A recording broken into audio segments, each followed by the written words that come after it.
म्हणजे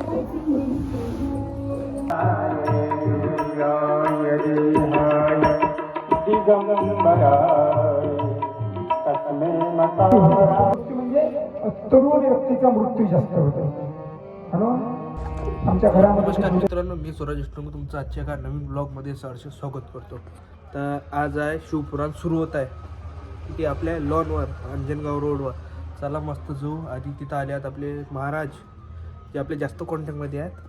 ते महाराज त्याचा फोन आला म्हणले की 12 वाजता म्हणजे मी आलो, तू व्हिडिओ काढायला ये. मला महाराजला म्हटलं मी येतो. चला मस्त जाऊ तिथं व्हिडिओ काढू चांगल्या प्रकारे. चला मग मग शिवपुराण शिवमहापुराण. चला मग जय श्रीराम, हर हर महादेव.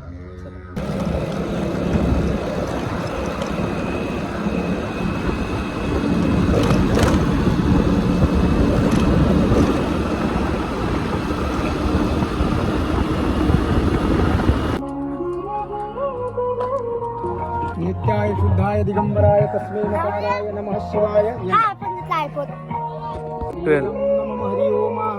वशिष्ठ गोत्रस्य अपाले परिवार कुलत्मन सुपन रामनामस्य गृहे सकल अभिष्ट निवारणार्थ धनधान्यादि अभिवृद्धिद्वारा नागेंद्र हराय त्रिलोचने नमः. उमा महेश्वर देवताभ्यो नमः. वामदेवाय नमः. विरूपाक्षाय नमः. ईदं नमः हरि ओमाः. शिवमहापुराण ग्रंथेषु आचमनीयं समर्पयामि पूर्णे. ओम वामदेवाय विरूपाक्षाय महादेवाय शिवाय नमः. तर मित्रांनो, आपण या ठिकाणी आलेलो आहोत. तर मस्त टिक्का कलावला आपल्याला महाराज. तर तो व्हिडिओ हे काढला गेल्याने चला मस्त दाखवतो तुम्हाला.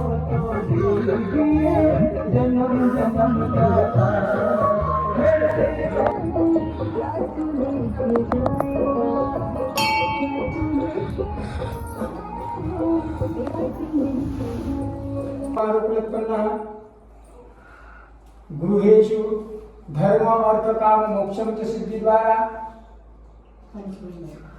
पंचगव्येषु शुद्धोदकः समर्पयामि.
कुंडलिक वरदा हरि विठ्ठल श्री ज्ञानदेव तुकाराम.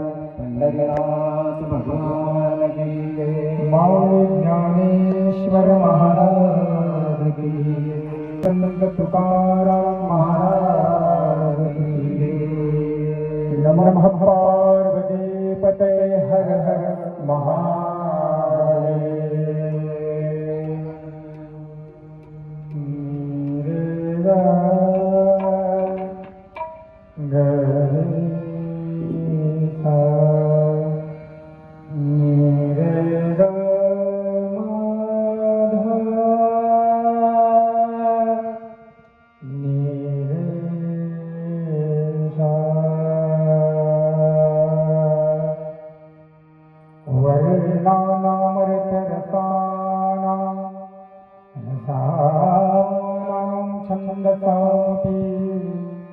मंगलानां च कर्तारो वन्दे वाणि विनायको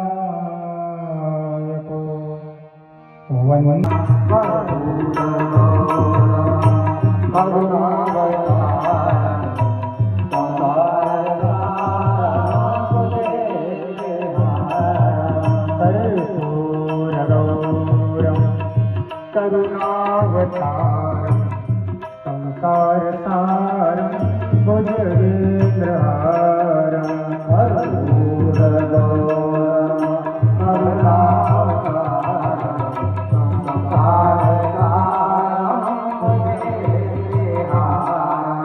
सदा वसन्तं हृदयारविन्दे सदा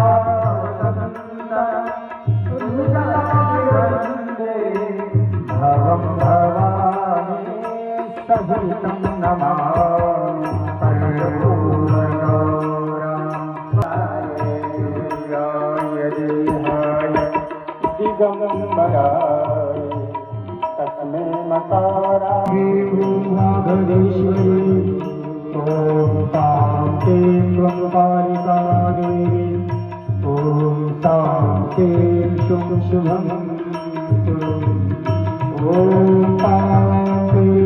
पार्वती पूर्णा ॐ शान्ति भुवनेश्वरी कथा ॐ शान्ति सप्तशतीर्या मन्त्रं सिद्धि कुरुष्व मे ॐ मं तं चं तं पं शं यं दुर्गाय देवं शं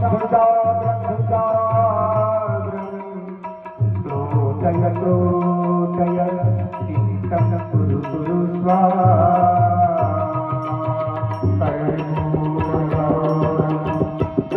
करुणावतारं संसारसारं एकत्रित आलं आजचा कथेचा पहिला दिवस कथेचं जे आयोजन आहे दरवर्षीप्रमाणे श्री सुपरदादा अपाडे त्यांचा परिवार आणि समस्त काका ग्रामवासी यांच्या अनुषंगाने या ठिकाणी सप्तम दिवसापर्यंत श्रीमद श्री शिवमहापुराण कथेचं आयोजन दरवर्षीप्रमाणे नित्यनैमित्तिक रूपाने यावर्षी देखील या ठिकाणी भगवान शिव परमात्म्याच्या असीम कृपेतून या ठिकाणी आजचा जो पहिला दिवस आहे प्रथम दिवस आहे त्या प्रथम दिवसामध्ये आपण पदार्पण करू. या पहिल्या दिवशी या कथेच्या मंडपामध्ये कथेच्या स्थानावर मी भगवान गणेशाचं आवाहन करतो. सुमोकचैक दंतस्य कपिलो गजकर्णक लंबोधरश्च विकटो विघ्ननाशो गणाधिपः धूम्रकेतु गणाध्यक्षं भवचन्द्रं गजाननम्. सप्तम दिवसापर्यंत ही जी कथा ही कथा निर्विघ्नपणाने पार पडली पाहिजे याकरता भगवान श्री गणेशाचा आशीर्वाद देणं महत्वाचं असतं. आणि श्री शिव महापुराण कथा सांगते की ज्या मनुष्याच्या जीवनामध्ये वारंवार विघ्न येत असतील आणि त्या मनुष्यानं हरिद्राम गणपती म्हणजे हळदीपासून बनवलेला गणपती जो आहे तो गणपतीची मूर्ती हळदीपासून आपल्या घरी निर्माण करायची आणि निर्माण केल्यानंतर त्या हरिद्राम गणपतीचं पूजन श्री गणेशाच्या 21 नावांनी करायचं. शिवमहापुराण कथा सांगते की सुमोकचैक दंतस्य कपिलो गजकर्णक लंबोधरश्च विकटो विघ्ननाशो गणाधिपः धूम्रकेतु गणाध्यक्षं भालचन्द्रं गजाननं द्वादशैतानि नामानि. त्या दिवशी हरिद्राम गणपती म्हणजे हळदीपासून बनवलेला गणपती निर्माण करायचा. निर्माण केल्यानंतर एखाद्या तांब्याच्या पात्रामध्ये स्वस्तिक काढून त्या हरिद्राम म्हणजे हळदीपासून बनवलेल्या गणपतीची स्थापना त्या ठिकाणी करायची. पण केल्यानंतर ज्याला आम्ही रक्तचंदन म्हणतो, लालचंदन म्हणतो, या लाल चंदनाचा टिळा त्या भगवान श्री गणेशाच्या मस्तकावर आम्ही लावला पाहिजे. आणि लावून खिरीचा नैवेद्य भगवान गणेशाला अर्पण करायचा. आणि 21 ज्या दुर्वा आहे त्या 21 दुर्वा भगवान गणेशाच्या 21 नावानं शिवमहापुराण कथा सांगते की जो मनुष्य अर्पण करते त्या मनुष्याच्या जीवनातल्या समस्त ज्या बाधा आहेत, समस्त क्लेश जे आहेत, समस्त दुःख जे आहे, त्या समस्त दुःखाचं निवारण करण्याची शक्ती भगवान श्री गणेशाच्या नावामध्ये आहे. आणि म्हणून या कथेच्या प्रथम दिवशी या 7व्या दिवसामध्ये तुमच्या आमच्या जीवनामध्ये कोण्याही प्रकारचं विघ्न येऊ नये याकरता मी भगवान गणेशाचं आवाहन करतो. प्रथम तुला वंदितो तुम्हाला गजानना गणराया. प्रथम वंदितो तुम्हाला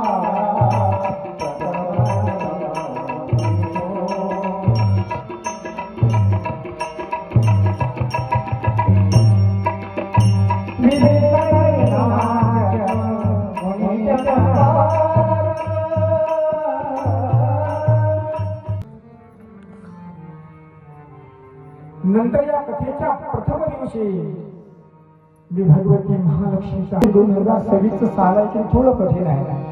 कारण संक्रांतीच्या दिवशी एकादशी येऊन राहिली. मग एकादशी या एकादशीला नैवेद्य कोणता देऊ आम्ही? एकादशी उपवासीच आहे. कारण आम्ही एकादशीच्या दिवशी जर संक्रांती आली तर आम्ही संक्रांतीला नैवेद्य अर्पण करू शकत नाही की नाही. तर शास्त्र असं सांगते की एकादशीच्या दिवशी जर संक्रांती जर आली तर ते तो जो काळ आहे, ते जे साल आहे, ते जे वर्ष आहे ते थोडं कठीण असते. आणि त्या वर्षामध्ये अपमृत्यू होते. अपमृत्यू म्हणजे तरुण व्यक्तीचा मृत्यू जास्त होतो. म्हणून आमच्या घरामध्ये जे छोटे मुलं आहेत किंवा जो काही आपला परिवार आहे, या परिवाराच्या समृद्धी करता, त्यांच्या आयुष्याकरता, त्यांच्या आयुष्य वर्धनाकरता, ही शिवकथा श्रवण करण्याकरता आम्ही उद्याच्या दिवशी त्यावेळेस आम्ही सोबत एक आसन आणू. शक्यतो आसन हे पिवळ्या रंगाचं असलं पाहिजे. 2026 कथा श्रवण करण्याकरता कथा मंडपामध्ये आम्ही पिवळ्या रंगाचं आसन आणू उद्यापासून. आणि पूजेचं ताट आणा. शक्यतो पाण्याचा गडवाही सोबत आणा. का? कारण या 7ही दिवसापर्यंत आपण या कथा मंडपामध्ये पितरांना तर्पण करू. पितरांना तर्पण करणं हे महत्वाचं असतं. जसं पंचभौतिक ज्या देवता आहेत, पृथ्वी, आप, तेज, वायू, आकाश, पंचमहाभूत देवता, या देवतांना तर्पण करणं शिवकथा मंडपामध्ये आल्यानंतर पितरांना तर्पण करणं महत्वाचं असतं. आणि म्हणून उद्याच्या दिवशी या कथा मंडपामध्ये ज्यावेळेस तुम्ही असाल, या ठिकाणी बसाल, त्यावेळेस आपण अगोदर पितरांना, दररोज आपण पितरांना तर्पण करू, देवतांना तर्पण करू. आणि म्हणून आमचं शास्त्र सांगते की देवतर्पण, पितृतर्पण आणि ऋषी तर्पण हे तीनही तर्पण शिवमहापुराण कथेच्या मंडपामध्ये व्हायला पाहिजे. आणि हे तीनही तर्पण आम्ही ज्यावेळेस करतो त्यावेळेस कोण्याच प्रकारचा दोष झाला आम्ही कॅन्सरचा दोष म्हणतो.